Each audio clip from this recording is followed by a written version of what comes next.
What's up guys, welcome back to Paul's Hardware. Today's video is a follow-up to this video that I posted about 3 months ago in December, which was my Tesla Powerwall and solar review, or my follow-up on my Tesla Powerwall and solar installation, which has over 1 million views now, so thanks to all you guys who have checked out that video. I got a ton of awesome feedback from that video, but I have a confession to make. The thing that people commented about the most is also the thing I was actually wrong about. Excellent! The Corsair One is a gaming PC for people who want maximum performance with a minimal footprint. Don't let the size fool you though, there's a Core i9-9900K CPU and an RTX 2080 Ti in the Corsair One i160, kept chilly with convection-assisted cooling and separate closed loops for the CPU and GPU. There's also a Corsair One i140 with an i7-9700K and an RTX 2080, so click the sponsor link in the video description to learn more. So for this video, I have scrolled through the more than 4,000 comments left on that original video, and I'm going to be answering as many of the pertinent, relevant questions as I can today, starting with some actual feedback directly from Tesla, because I actually took a bunch of questions and forwarded them to them, and Mark, a Tesla lead systems engineer, has responded and given some direct feedback on how the system actually works, especially if there is a zombie apocalypse. Zombie apocalypse just being my shorthand term for the internet going out and the power grid going out. So if you guys didn't catch my video series on this, which started last year, there is a playlist linked down in the video's description that goes through all of them. I try to give as much detail as I could about the installation process, but a quick recap of how my power system currently works. I have a solar grid that's up on my roof that absorbs sunlight when it is sunny out. That can then be fed to power my home, or if there's more solar power being generated than my home is using, it will store the excess power on my Tesla Powerwall, which is also attached to the back of my house. It is essentially a big battery, so it's going to store the power that's generated during the day, and then in the evening when the sun goes down, I can draw power from the battery to power my home. If the battery gets down to 10% in the current mode that I have it in, it will switch over and start drawing power from the power grid, because I'm still connected to the power grid. That's why when the system was first installed, it was a fairly lengthy process because we had to work with Edison to get everything tied into the grid, and they have to do inspections and all that stuff to make sure it's done properly. So, first question is about what happens when the power goes out or the internet goes out, because we're tied into the power grid for one, and then I also have a little black box that connects to the Tesla gateway that sort of monitors the power usage for the entire home, and that reports back to Tesla some telemetry data so that they can monitor my power usage as well as make sure that the system is running at all times. Now in my 6-month review video, I mentioned that if the power goes out or if the internet goes out, that the system will automatically reset itself and you might not actually be able to use it. So to clarify, 3 questions presented to Tesla, the first being, if the grid goes down or we have a power outage and the internet is still working, what happens? Tesla said when the Tesla gateway senses an out-of-spec grid connection, or basically things aren't working properly with the power grid, a contactor in the Tesla gateway will open up to separate your backed up loads from the grid. The Tesla gateway and battery will form a microgrid to keep your backed up loads powered. The microgrid will also provide the grid for your grid-tied solar inverter so it can continue to operate. When the Tesla gateway senses a stable grid connection for 5 consecutive minutes, it will close the contactor to restore grid power to your backed up loads. So the answer to question 1 is yes. If the power goes out, the system will separate itself from the grid and will operate as its own little microgrid powered from the battery or powered from the solar to keep your home powered even if there's no power coming from the grid. So that's a good answer to question number 1. Question 2 is going to be, what if the internet goes down but the grid is still functioning? And for internet connectivity, my system actually has 2 different ways of doing it. One is through that little black box Tesla gateway, and that is physically connected to my router via an Ethernet cable. Second is that the gateway itself has 2 little knobs on top, and that's actually for wireless 3G connection. So that's a failover. If my home internet goes out, it has its own 3G connection that it can connect to communicate back to Tesla the information that Tesla so desperately needs. So first answer to that question is, if my home internet goes down, it will switch to the 3G connection and it will communicate that way, and then every 5 minutes it will check if my home network is back up, and then we'll switch back to that once it is back up and running. It will prioritize an Ethernet connection over Wi-Fi or 3G. I don't have Wi-Fi, so it's going to go with the Ethernet connection, and then if the Ethernet connection is not present or drops, it will prioritize the wireless connection that has the strongest signal. So basically Ethernet or 3G in my situation. communication. Third part of this question is the zombie apocalypse scenario. What if both the internet and the power grid go down? How will my home power system continue to operate? And what happens if it lasts more than 24 hours? Mark was kind enough to humor my hypothetical scenario here. He says, during the zombie apocalypse, the contactor will open up as previously mentioned and create a microgrid for your backed up loads and solar inverter. It will also try to use the 3G connection to communicate with Tesla servers. If the zombies have taken out the grid and all communications, the system will run autonomously until the battery is completely discharged. The battery will charge from excess solar not consumed by the loads in your home. The solar panels should be cleaned of all dust, dirt, and gore so they can provide the most power possible. So that's obviously, a risk-reward scenario. You go outside during the zombie apocalypse because there's a bunch of blood splattered all over the solar grid. You got to clean that off, but then you're attacked by more zombies. Obviously, you want to use a shotgun in that scenario, but I'm getting a bit out of range here. In case of Judgment Day, Tesla is sorry, the robot overlords will take everything and maybe we'll get to catch up in the Matrix or the Pens. It's a little dark. To sum up though, and to correct my earlier video, in the case of a zombie apocalypse, or alternatively just the case of your power grid going out and your internet connection going out, the system will continue to function. There are fail-safes in place that will check if either of those situations have been resolved in order to turn things back on. But to sum up, worst case scenario, zombie apocalypse, I will at least still have as much power for my home as is provided by the sun, provided of course they haven't darkened the skies as well. I do have some more answers from Tesla. These are some questions that I had, a few more questions from the comment section in the last video, and then towards the end I have a few more questions from the comment section in the last video that I'm going to answer, so stick around. First question though is about the internet connectivity of the system in general. We have the 3G connectivity that's provided by the gateway that's external, and then we also have the direct internet connection provided by the SolarCity box internally. My question was, if I didn't want to have that little SolarCity black box connected to my home router, if I was freaked out about it being an Internet of Things connected device, could I remove that and then would the system just communicate via 3G? Mark's answer says the Tesla gateway, or the gray box with horns, does have built-in 3G. If the SolarCity gateway stops reporting in, we'll be able to monitor solar production using current transformers that wrap around the wires that tie your solar inverter into your panel. You can decide to use only the connections the Tesla gateway has and remove the SolarCity gateway from your network. The Tesla gateway and the SolarCity gateway send data to different servers. The servers do not communicate with each other. The gateways don't talk to each other, and losing data from the SolarCity gateway will not affect the data from the Tesla gateway. The Tesla gateway looks at the system as a whole, including battery state, charge level, voltages, grid state, voltage, frequency, solar voltage, solar current, and total energy produced, and the SolarCity gateway will look specifically at the solar inverter, which includes the serial number, the firmware version, the voltage, the current, the total energy produced, etc. The black SolarCity gateway also allows us to send firmware updates to your inverter. If you do decide to remove the black box from your network, I'm supposed to let him know,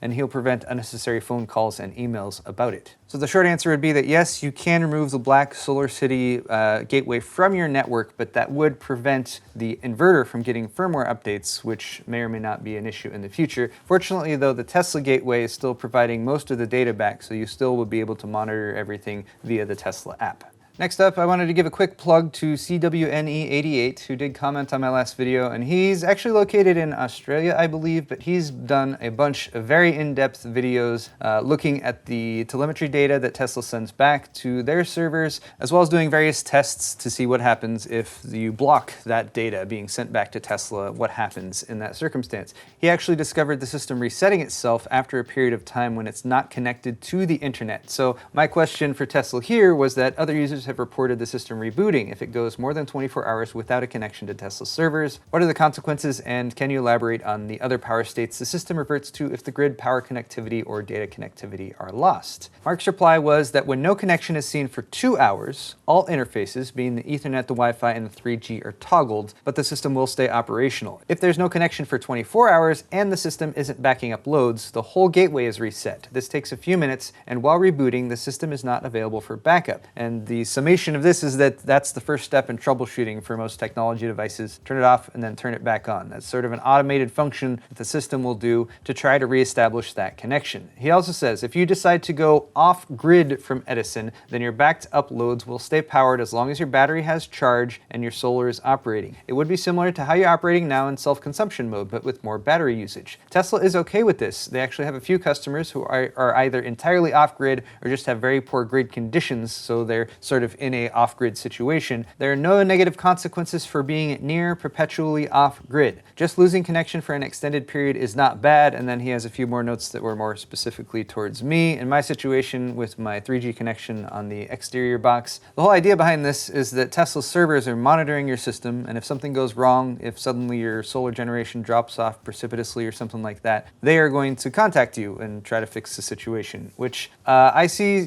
some pros and cons to. Obviously, having that support of them being able to tell you, hey, we think there might be something wrong with your system is good, because that's not something that you might immediately know was happening. But of course, the flip side to that is that you have data being sent to servers that are not in your home, so some people may or may not be comfortable with that. Now, something that CWNE88 has done here, because he must be using PDFSense or something like that to have a fair amount of control over his home network, is he's blocked the Tesla gateway from sending that data back to Tesla, and that's how he ran a few of his experience. He found, and this is how he found, that after 24 hours the system will reset itself. He has done sort of an in-between situation where he only provides it access for a short period of time every day so it can send its telemetry data back. And I think that might be a good solution for anyone who's seriously concerned about data being sent from their home power system back to Tesla servers. But my question was going to be, how does this affect your warranty?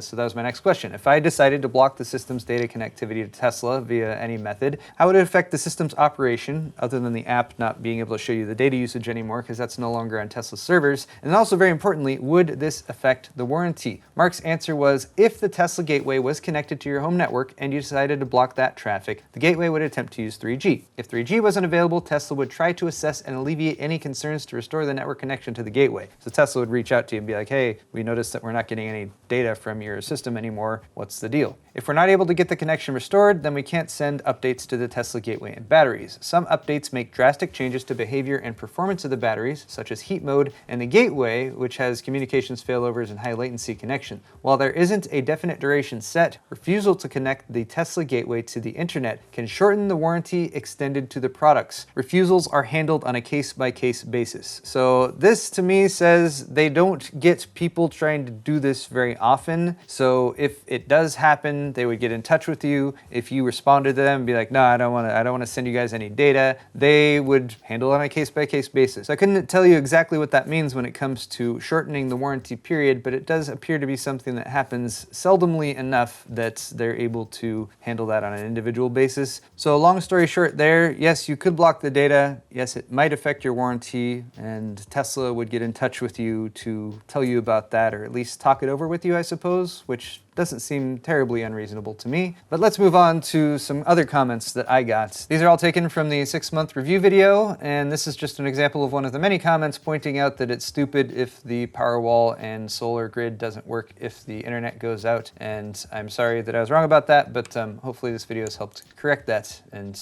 alleviate some people's concerns. Next question is from Mustafa Kulpan, who says, I spend 100 to 150 kilowatt hours per month. You spend 50 kilowatt hours in one day.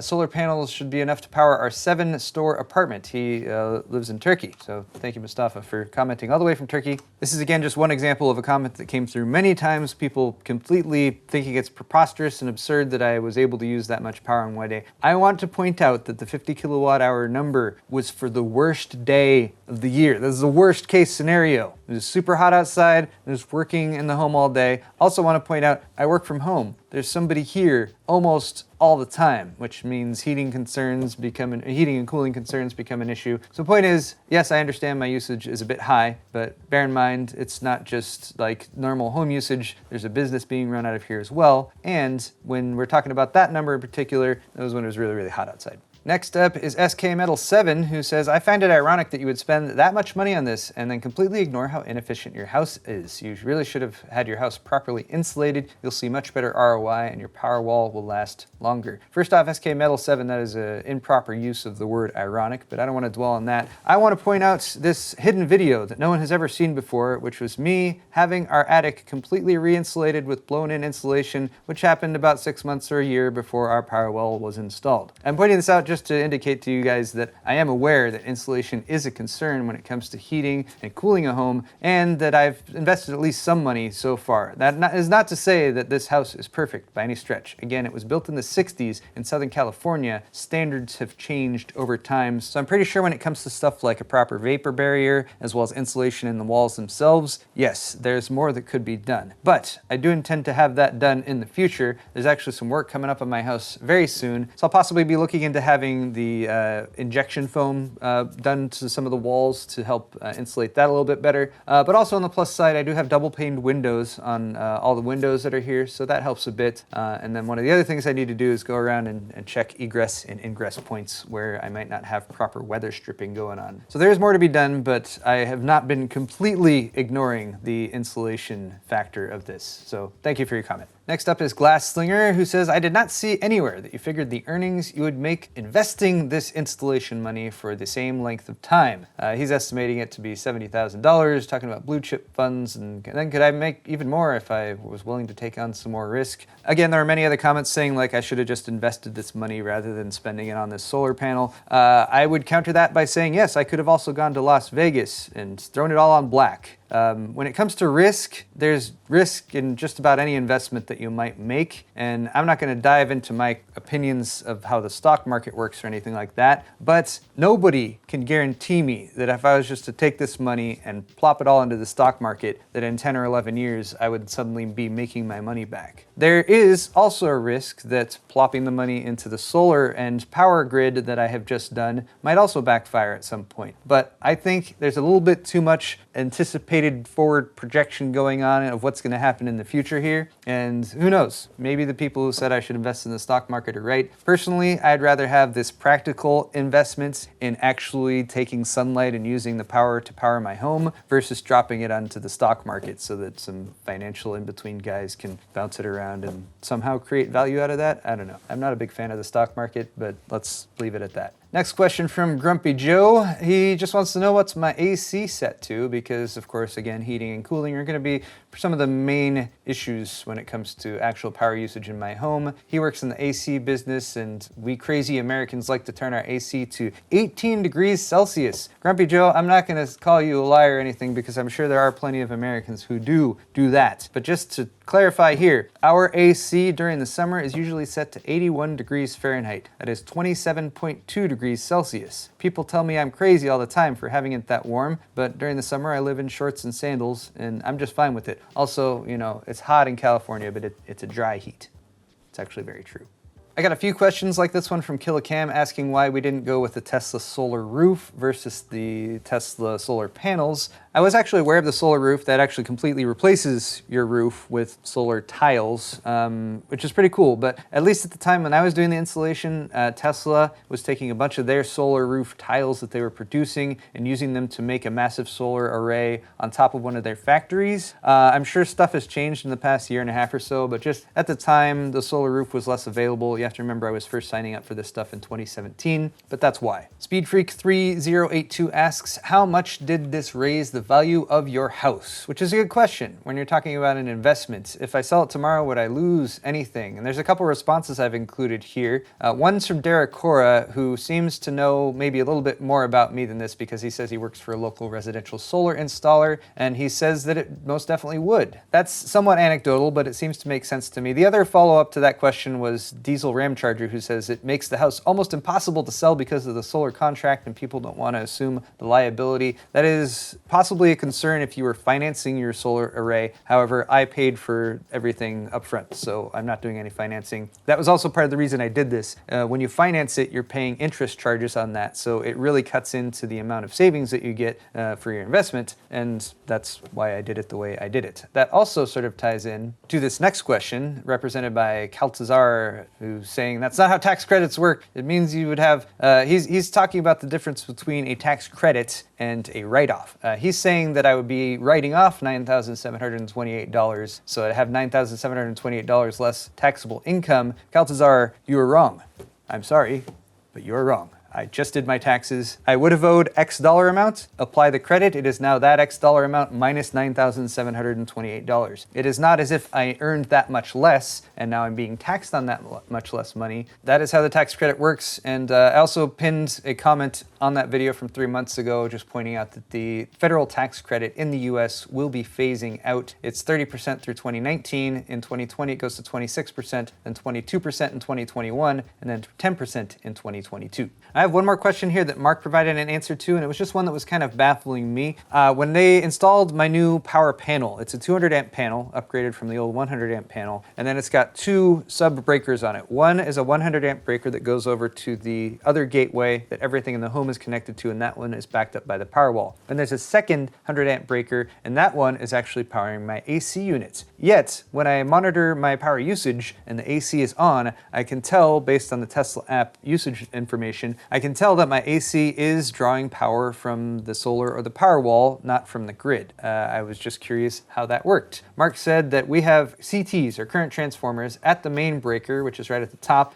With the mode that I'm currently using, self-consumption, the system will use the energy stored in your battery to power the home until the reserve limit you set is reached. With the CTs placed where they are, that is the logical demarcation point between your home and the grid. The system tries to minimize import from the grid. If you lose grid power, then the Tesla gateway becomes the demarcation point, and anything grid side of it becomes unpowered. So this to me means that while the system has power from the grid, it wants to make sure that any massive spikes it causes, especially like when the AC is first turned on, are able to be covered by that. So as long as I have grid power, it's going to draw everything from the solar or the battery. If the grid power were to go out, however, then it would switch the demarcation points, and I would basically have a mini grid from the sub panel, which means that if the power were to go out, or zombie apocalypse mode, I probably wouldn't be able to run my AC. And that pretty much sums up the questions and answers that I've gotten and received and hopefully fed back to you guys. And hopefully that has answered some of your questions, especially if anyone's actually considering investing in a system like this for their home. There were a lot of other questions specifically talking about different regions. And a really big part of the reason why I'm mainly focused on here's my experience is because there's so many variables that go into that. Not just the cost of the system itself, but the cost of power where you live, whether you're using net metering or not, and of course the weather in your area, how many days of sunlight you get in a year versus not. So for that reason, anyone's decision to invest in whether it's solar or Powerwall or a combination of both should greatly depend on your specific situation. So please do a little bit more research to find those variables out before you go and invest thousands of dollars. The final irony pointed out by many people is that Tesla had to contact Edison quite a few times to get permission to operate and stuff in this installation, which is kind of funny if you know the history there between the two of them. But guys, that's gonna wrap it up for this video. Thank you so much for watching. Hit the thumbs up button on your way out. Let me know if you'd like to see another follow-up. I know I haven't been doing these too frequently. It's been about 9 months since the system was turned on now. I'm considering doing a 1-year follow-up to this too. So let me know in the comments if you'd be interested in that. And if you guys have any other questions that weren't answered in this video, leave those down there as well. Thank you again for watching, and we'll see you guys next time.